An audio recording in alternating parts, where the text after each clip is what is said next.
In February of 2019, a county archivist in northern Wisconsin discovered a death certificate dated October 14, 2023. It was buried inside a cardboard box of files from 1987. The certificate was official. Typed. Signed. The coroner whose name appeared on it hadn't even been hired yet. And the person listed as deceased was still alive. The Ashford County Records Office is a small building next to the old courthouse. 2 rooms. Metal shelving from the 1970s. Fluorescent lights that hum slightly out of rhythm. It's the kind of place where paper goes to disappear. Sophie Chen had been working there for 3 weeks. Her job was simple: organize old files, flag duplicates, prepare documents for digitization. Mostly night shifts. Quiet. Predictable. Martin Cole had worked there for 25 years. He knew every shelf. Every mislabeled box. Every system that had been replaced, then forgotten. On the night of February 11th, Sophie was sorting through storage boxes marked by year. Most were ordinary county records. Until she opened the one labeled 1987, miscellaneous, do not digitize. Inside were death certificates. At first, nothing unusual. Names. Dates. Causes of death. Then Sophie reached one that didn't belong. October 14, 2023. She checked the box again. Checked the paper. Checked the seal. Then she walked it over to Martin. Martin didn't speak right away. He examined the paper. Held it to the light. Ran his thumb across the edge like he was testing its age. Then he asked to see the rest of the box. There were 43 certificates in total. Most were dated years apart. 1987.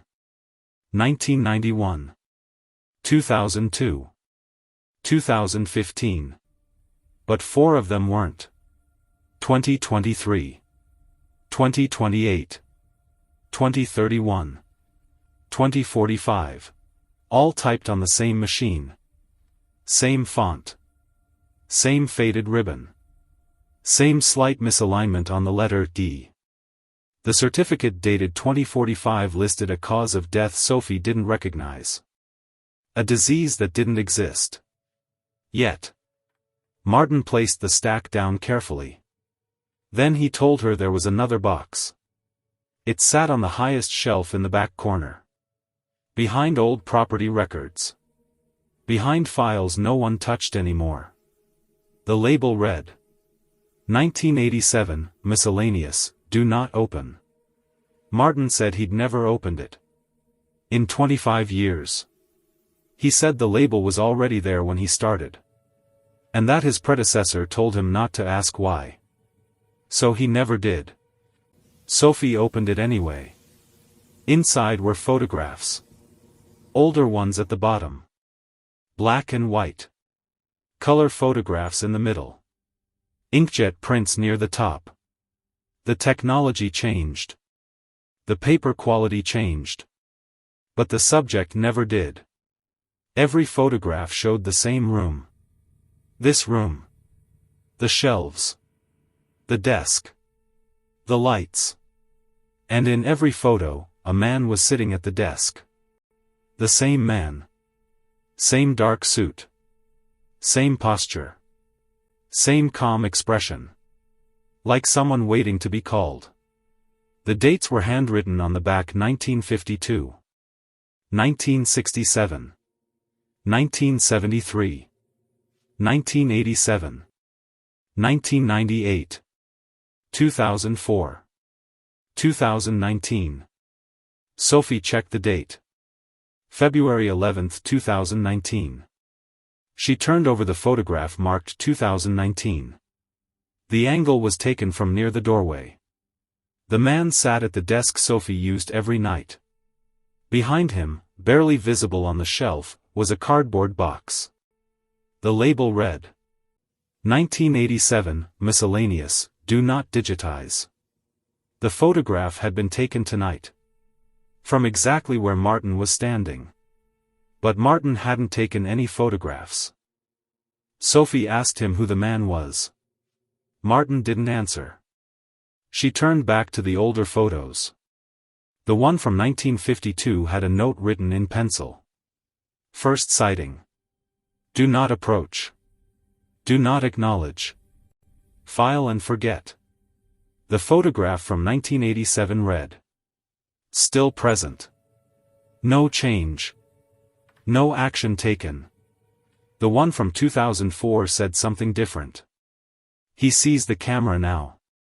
Sophie looked at the 2019 photograph again. The man was staring directly into the lens. Aware. Focused. Martin told her to put the box back. Quietly. He said that everyone who worked this job eventually found the boxes. And everyone who found them eventually stopped asking questions. There was only one rule. Don't look for your name. Sophie went back to the certificates. She flipped through them slowly. Most names meant nothing to her. But 3 did. The first was Gerald Ashworth. A former archivist. Retired in 1999. Died in 2003. The certificate in the box was dated 1987. 16 years early. The cause of death matched exactly. The second name was Martin Cole.